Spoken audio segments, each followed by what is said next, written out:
Thank you. I'm here to talk about DTrace, which I think is a pretty cool software project. And judging by the number of people here, I'm in good company.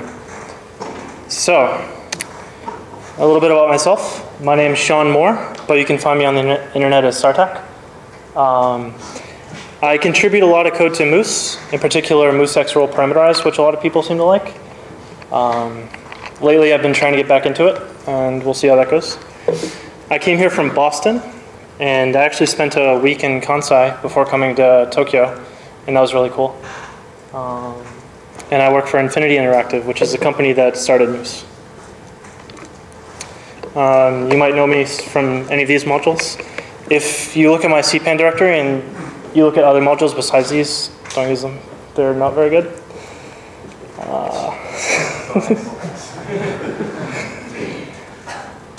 So DTrace. So DTrace is a way to figure out what your computer is doing right now.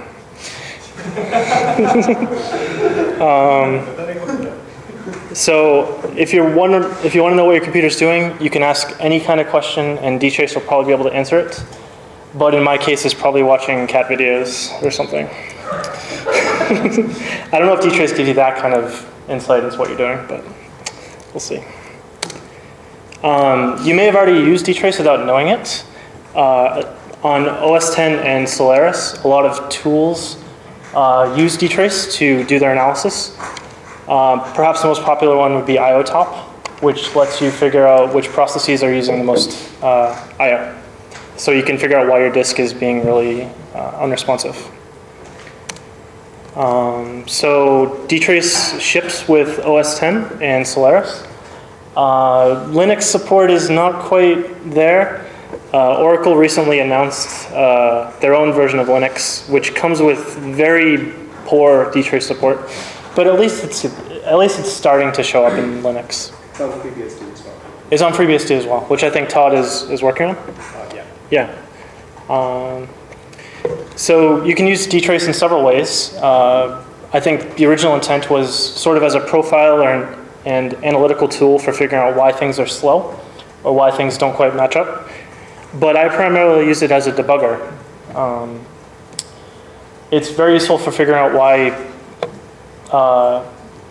when you talk to an actual system, why it's not responding the way you thought.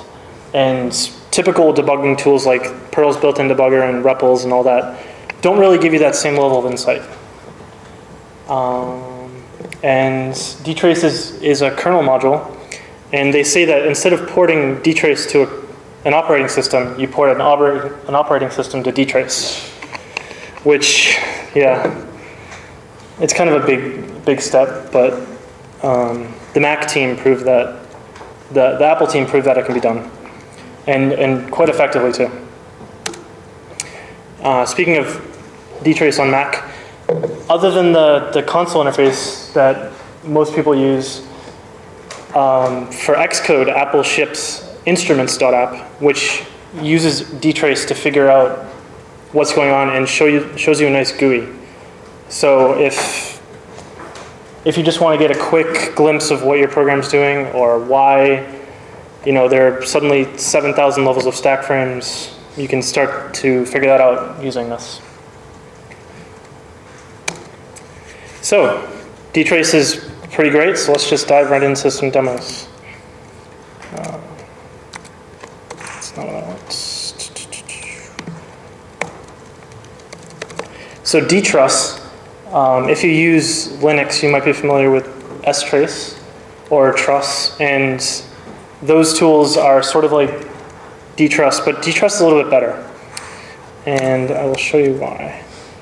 So I just launched a new Z shell instance, and DTrace gave me all this output of all the system calls that were made. So it's quite a lot of data, and you can see like some of the commands I've run. Like DTrace shows you all this stuff because it knows every syscall that happens. It can figure out what the arguments were, what the return value was, and all of that. So here's my prompt, for example. That shows up because it's printed using the right no cancel syscall. And if I hit enter, you should see more stuff. Maybe not. There it is, okay. So you can kind of see in the background, there's more text coming in because there are more syscalls being made every time I hit enter. And if I cat some huge file, you get a bunch of reads somewhere. Unfortunately, at this level of granularity, there's just so much data. But luckily, DTrace gives you lots of tools to filter out the data you don't want and to kind of zoom in on only the stuff you care about. So as another example, we have IO top.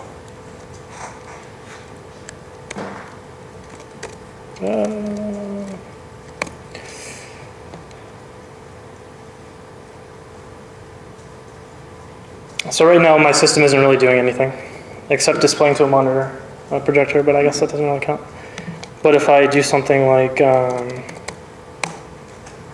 if I just run tar in a loop, it should show up. So G shell is doing stuff, bash is doing stuff. Why is bash doing stuff? I don't know. I don't use bash. If I were so inclined, I could figure out why bash is being run. We have OpenSnoop, which tells you about all the files that are being opened by the various programs. So right now, something's looking at a lot of random numbers in my locale settings. That's really strange. I don't know why. So that's what my computer's doing right now. Apparently generating lots of random numbers so it can display. Oh, BSD tar. I forgot to stop my infinite loop tar.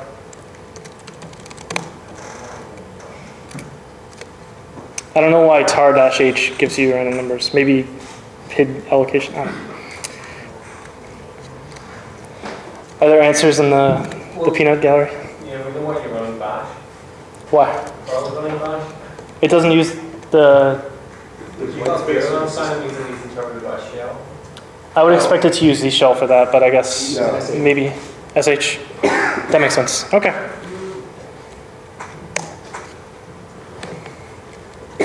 If you guys weren't here, I would look at DTrace to figure out. So we're better than DTrace? You're more readily available than DTrace. IOSnoop just looks at files being read and read. Right now, nothing's being written or read. But you can see G shell is looking at my history, my shell history. And that's just kind of like the insight DTrace gives you. But that's very high level. But DTrace is built on a system of probes. And a probe is where the world interacts with DTrace. So as examples of probes, you have kernel calls, Perl function entry and return. MySQL has its own probes, threading stuff, signals, all sorts of stuff. Anything you would want to know about happening on your system probably has a probe for DTrace. And if you want to do something more advanced with DTrace, it comes with a scripting language, so you can kind of figure out exactly what you want to know. So in this program, I want to display all the processes that are looking at a file with the name corpus. And I use this because I wanted to figure out why my SQL database was locked. So whenever a program would open the database, it would lock it. And I wanted to figure out what program was locking the database so I could figure out how to make it stop locking it. I don't want to go, sorry. So this small script is composed of several elements. This is the event that you care about. It's a description of a probe. So in this case, we're looking at everything that calls the open syscall. And we can, with syscalls, we can figure out return and calling. So we specify entry explicitly. And we have a predicate, which lets you filter out information you don't want. In this case, we only want to look at a particular file name. And then we have an action, which is something that you do when the probe and predicate match. In this case, we just print out the program name and the first argument, which is going to be the name of the file. And you can see we have copy inster arg0 and copy inster arg0. That's referring to the same file, obviously. Copy inster is kind of interesting. DTrace is kind of built into the kernel, and kernel level stuff and user level stuff are supposed to be very separate. So copy inster kind of lets you get past that boundary. I'm still kind of a DTrace novice, so I just throw around copy insters until things work. Yeah. That's how you learn any kind of programming, I guess. But I primarily use DTrace not as a performance analytics. I use it more for debugging. And the way I found DTrace was I had an interesting bug in RT, which I was working on at the time. So during the mod Perl tests, and only the mod Perl tests, tests would fail, and only on my computer. And they would only fail because of Japanese. My computer's set in Japanese, and for some reason, RT's localization was kicking in for some reason. And my job was to figure out why, and to stop that happening. So this is the kind of error I would state. And that Japanese does translate to public key not found.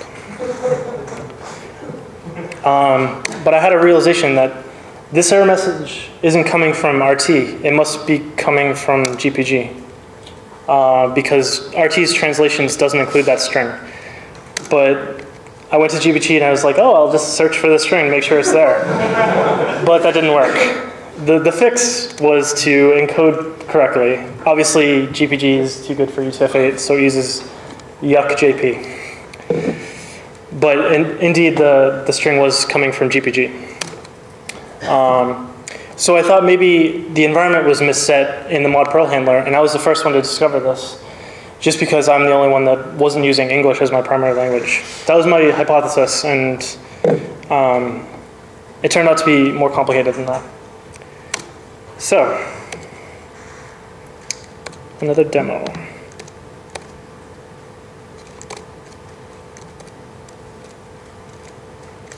So if you use LC all environment variable, GPG will give you English. And if you use Japanese, it'll give you Japanese. And that's kind of expected. That's what you want. But the interesting thing is when you run it without any environment. And for me, it gave me Japanese, and I had no idea why. GPG was doing something beyond looking at my environment to figure out what language it should give me. And it turns out, if you look at all the files opened by GPG in its startup process, so it gave me Japanese here, and these are all the files it opened. And if you look here, you can see that it's loading things from my preferences. And that turned out to be how Apple tells the system what language applications should use. And I don't know why, but GPG is looking at that. Maybe some kind of common framework that GPG uses. But it turns out that that's what was going on. And without knowing about DTrace, I don't think I would have been able to figure out why this was happening. So in essence, by using OpenSnoop,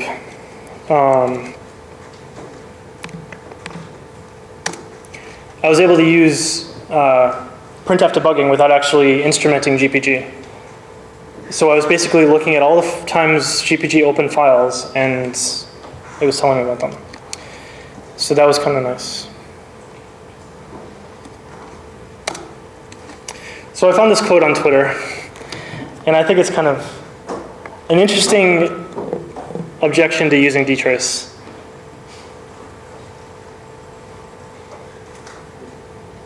So my reaction to this is basically, what? You don't want to be good at figuring out why applications are slow? You don't want to be able to optimize applications? And I feel like even this backhanded, I don't want to use DTrace, was more of a compliment than it was any fault of DTrace. So DTrace has a scripting language, but there's one small problem that I feel like I have to point out even in this 20-minute introduction. And that's that it doesn't have if statements. Instead, it has predicates, which I showed you with filtering out files that you don't care about. So instead of saying something like the left-hand side, you have to say something like the right-hand side. And for someone like me who's still kind of new with DTrace, it's kind of a pain. I feel like is probably caused by some deep magic in DTrace that can't support if statements. Or maybe it's just the biases of the people who wrote it. I don't know. It's 5 minutes. It's ripping off awk? Could be. Okay. So one of the reasons we're all here is because Perl's great. And lately, Perl's been getting DTrace support. I was under the impression that Mac OS X shipped with the DTrace enabled Perl, but apparently that's not quite true. However, Perl does come with DTrace support, but you have to compile it in specifically. DTrace tries to not have any overhead when it's not being used, but unfortunately the way Perl's DTrace support works, it cannot uphold that guarantee, so it's not compiled in by default. So in Perl 5.10, we have 2 probes. Whenever a Perl function is entered and whenever it's exited. In 5.15 and later, we also have phase change, which is when your program starts, when your program is running, and when your program ends. And we also have a DTrace document. And those last 2 things, those are my first patches to Perl itself. And it was pretty simple. I just submitted them to P5P, and they're like, hey, you seem to know something about DTrace. No one else does. Here you go. I was almost in danger of becoming the DTrace guy for Perl, but luckily I don't know enough about DTrace. You did. I did. Okay, I'll have to keep maintaining that then. So there hasn't been a stable release of Perl yet with DTrace documentation or this new probe, but I don't know when 5.16 is coming out, Jesse. Do you have a plan? I would tend to guess April, May next year, just every spring. Okay, every spring. So I expect that these will be out in April and May. But if you wanted to play with it, you could use PerlBrew. And the way I built my DTrace Perl, let's see. So all you have to do is just say use DTrace when you're building Perl. And that should get you there. I also enabled devel support because that's generally handy for debugging Perl. But that's not needed for DTrace support. Sure. --ads. Oh, that's so I can name my PerlBrew install. So I say PerlBrew switch DTrace. Whoop. Yeah, like that. So I'm installing 5.15.3, which is the latest release when I built this Perl. Thanks. And I have some demos of DTrace stuff. So DTrace lets you kind of analyze whatever you actually need to analyze, but I have some examples of where it might be useful. So right now I'm just going to start a Perl program, which is waiting for input, and then it's going to load Moose. So I get the PID, which is this number. And then, so there's a function in the Perl core called intuit method. And this method is kind of infamous because it does some very ambiguous parsing. And this is one of the reasons why Perl is said to not be parsable by anything but Perl. So if in using your program, this function is being called, maybe that's a sign that code is not quite as clear as it could be. So I have one probe matching. And if I hit enter here, we should see a bunch of output. So this is when Perl is parsing my program, which is just all of Moose. It tells me all the places where intuit method was called in the process of parsing Perl. And I don't think there's any other kind of tool that gives you this visibility into what Perl is doing. Like, for example, NYTprof doesn't look at parsing at all. And I don't think the debugger can do anything like this. And intuit method is one of the thousands of functions written in the Perl core, so you could use any other functions that Perl calls. But if you want to analyze your Perl program specifically instead of Perl itself, I don't think I have that.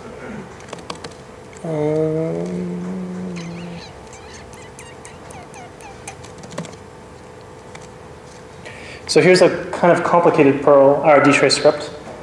But what it's going to tell me is all of the times that a system call was made when your Perl is compiling. So if you, is that Ipun? 5? Okay. So my time's up, but see if I can get this to work. So this tells me exactly how many system calls took this long, etc. So one of these took really long, and I imagine that might be waiting for the input. I don't know what that is. But if I wanted to, I could zone in on that using DTrace, and it'll tell me exactly which system call it was, and a stack trace, and all sorts of good stuff. So DTrace in general is pretty great. Thank you.